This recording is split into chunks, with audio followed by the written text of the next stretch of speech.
Yeshua Day, Ma'am Yasmin and team. I am Miss A and I am your facilitator in setting up your HR and payroll processes, policies, documentation, and forms. So this is a quick overview or a guide to help you how you can go through the whole approval process. Just a quick disclaimer, there is a lot of reading, approving, looking into, and commenting in terms of these processes, policies, and forms. And they are very essential in our setup because this is where we are going to base the things that we will be setting up. Now, what we can do, first of all, we can start with payroll as our priority, and then we can work along the way with the other HR processes according to their priority.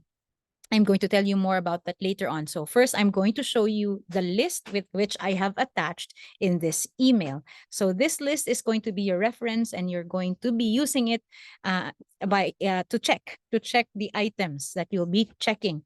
So the list is your HR and payroll approval checklist. So by the way, that's your company code to make sure and we ensure confidentiality. So when you look at the list, it is distributed to the major processes in HR and payroll. And each major process of payroll and HR have their corresponding items and forms, items like policy and process, forms, and documentation. And like I said earlier, there's a lot to read, to understand, and to process. Now, in order to move forward with this, what you're going to do is, of course, with each item, you click their corresponding list, you go over them, you read them, and then what will you be doing? Not only will you approve, but you have the following options. So when you go back to the list, you either approve this item, or you add comments to it, or tag it as on hold, or omit it entirely. So if, say, you are already good with the content, you want to implement the content, what's in here, tag that as approved.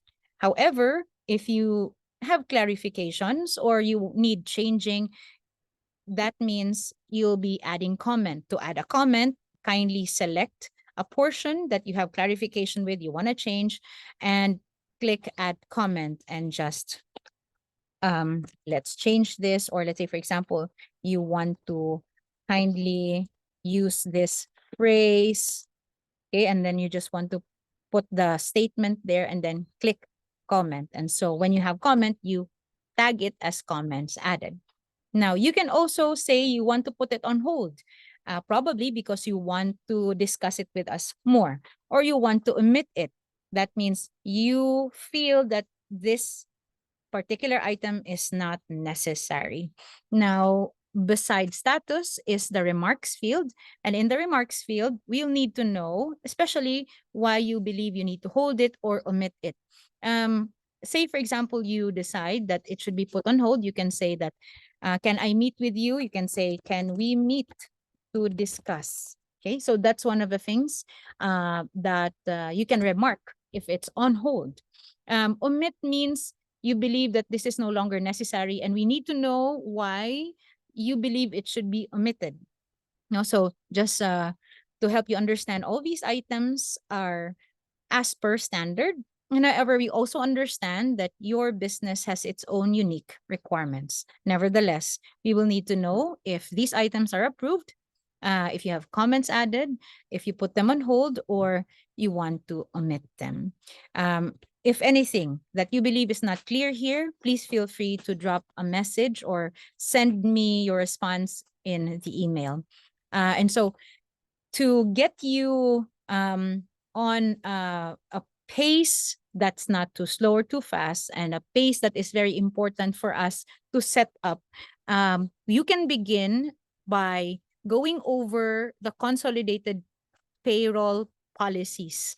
So when you open that, this is one file with all the policies pertaining to timekeeping, applications, generation, compensation and benefits, and employee deductions. These are very important policies and concepts, or rather, because this will embody the what we will set up in your payroll system. Okay, so this is very important. And you can work your way, and on priority, you can work your way because you already have you already have employees. You can go to job description and then performance evaluation, disciplinary action, since you already have employees, and then work your way towards hiring, onboarding, and resignation. So I hope that doesn't confuse you. Nevertheless, everything here is all important, but again, to keep you on a friendly pace, a pace that you can manage.